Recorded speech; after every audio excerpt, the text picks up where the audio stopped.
नहमदुहु व नसल्ली अला रसूलिहिल करीम अम्मा बाद फ़अऊज़ु बिल्लाहि मिनश शैतानिर रजीम बिस्मिल्लाहिर रहमानिर रहीम सुब्हानल्लज़ी अस्रा बिअब्दिही लैलन मिनल मस्जिदिल हराम इलल मस्जिदिल अक़्सल्लज़ी बारकना हौलहु लिनुरियहु मिन आयातिना इन्नहु हुवस समीउल बसीर सदक़ल्लाहुल अज़ीम।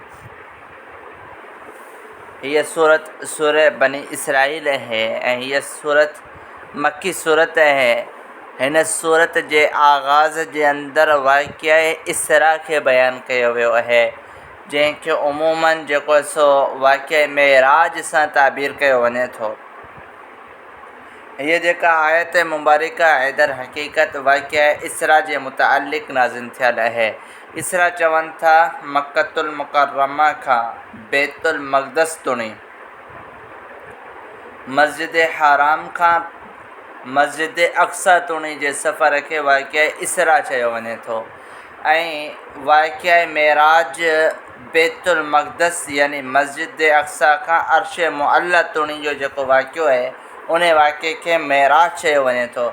दर हक़ीक़त ही ॿ सफ़र हुआ, पर इन्हनि ॿिन्ही खे उमूमन लफ़्ज़ मेराज सां ताबीर कयो वञे थो। त हिन जॻह ते अल्लाह तबारक व तआला इन वाक़िए के बयान करणु फरमायो है। ऐं सूरह नजम जी आयात मुबारका जे अंदर वाक़िया मेराज जो तज़किरो है ऐं आयात अहादीस मुतवातिरा जे अंदर वाक़िया मेराज जो तज़किरो बयान थियल है। हिन जॻह ते बि गोया उन ही जी निशानदही उन जी तरफ़ ही इशारो कयो पियो वञे। त लिहाज़ा वाक़िया मेराज के ख़ुसूसी अहमियत हासिल है ऐं इहो नबूवत जे 11 साल जे अंदर पेश आयो। रसूलुल्लाह सल्लल्लाहु अलैहि वसल्लम इन ही वाक़िया मेराज जे अंदर अल्लाह तबारक व तआला सां मुलाक़ात कई, अल्लाह तबारक व तआला जी ज़ियारत कई, अल्लाह ताला सां गुफ़्तगू कलाम करण जो शर्फ़ अल्लाह जे नबी सल्लल्लाहु अलैहि वसल्लम के हासिल थियो। ऐं अहिड़े तरीक़े सां जन्नत दोज़ख जो सफ़र वग़ैरह उन जा हाल अहवाल अल्लाह जे नबी सल्लल्लाहु अलैहि वसल्लम के ॿुधाया विया। ऐं अल्लाह तबारक व तआला नबी करीम सल्लल्लाहु अलैहि वसल्लम के ॿ टे शयूं बतौर तोहफ़े ऐं इनाम जे तौर ते ॾिनियूं। हिकिड़ी त इहा सूरह बक़रा जूं आख़िरी आयात मुबारका ऐं जेको सो इहो पैगाम त जेको शख़्स शिरक न कंदो अल्लाह तबारक व तआला उनखे माफ़ करणु फरमाईंदो। ऐं अहिड़े तरीक़े सां जेको सो 50 वक़्त नमाज़ फ़र्ज़ थी, पर पोइ अल्लाह तबारक व तआला जेको सो घटि कई ऐं 5 वक़्त नमाज़ जो हुकुम आख़िर में रहियो। त इहे ॿ टे इनाम ऐं तोहफ़े जे तौर ते अल्लाह जे नबी सल्लल्लाहु अलैहि वसल्लम खे अल्लाह तबारक व तआला शयूं अता कयूं। ऐं उन खां पोइ अॻिते हिन जेको सो सूरत मुबारका सूरह बनी इसराइल जे अंदर हज़रत मूसा अलैहिस्सलातु वस्सलाम जो तज़किरो है ऐं बनी इसराइल जो तज़किरो है।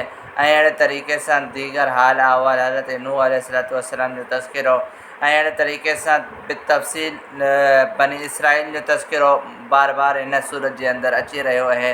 ऐं उन खां पोइ अॻिते जेको सो अल्लाह तबारक व तआला इन शइ के बयान करणु फरमायो त हीउ क़ुरान हिदायत वारो है, जेके माण्हू इन जे ज़रिए सां हिदायत हासिल कनि, ईमान वारनि जे लाइ बतौर ख़ुशख़बरी जे लाइ हीउ किताब नाज़िल कयो वियो।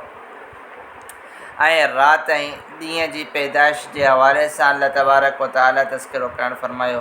ऐं अहिड़े तरीक़े सां दीगर हाल अहवाल हिन सूरत जे अंदरि बयानु कया विया आहिनि। ऐं उन खां पोइ अॻिते जेको सो चंद अवामिर ऐं नवाही खे बयानु कयो वियो।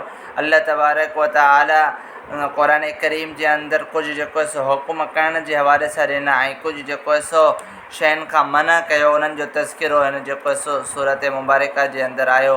ऐं अहिड़े तरीक़े सां आख़िर जे अंदरि हिन सूरत जे आख़िर जे अंदरि अल्लाह तबारक व तआला तौहीद जो तज़किरो करणु फरमायो। ऐं रसूलुल्लाह सल्लल्लाहु अलैहि वसल्लम जे हवाले सां हिन खां अॻु में चंद ॻाल्हियुनि जो तज़किरो अल्लाह तबारक व तआला हिन सूरत जे अंदरि कयो। ऐं अहिड़े तरीक़े सां फ़रिश्तनि जो हज़रत आदम खे सजदो करणु उन जो तज़किरो बि हिन सूरत जे अंदरि जेको सो अल्लाह तबारक व तआला करण फरमायो है। नमाज़ के कायम करण जो हुक्म ॾिनो वियो हो इन सूरत जे अंदरि उन शइ जो तज़किरो मौजूदु आहे। इहो मुख़्तसर ख़ुलासो अव्हांजे साम्हूं जेको सो बयानु थियो सूरह बनी इसराइल जो। अल्लाह तबारक व तआला खां दुआ आहे त अल्लाह तबारक व तआला इन्हनि ॻाल्हियुनि जे मथां अमल करण जी तौफ़ीक़ अता फ़रमाए ऐं क़ुरान करीम खे सम्झण जी तौफ़ीक़ हिम्मत अता फ़रमाए। व आख़िरु दावाना अनिल हम्दुलिल्लाहि रब्बिल आलमीन।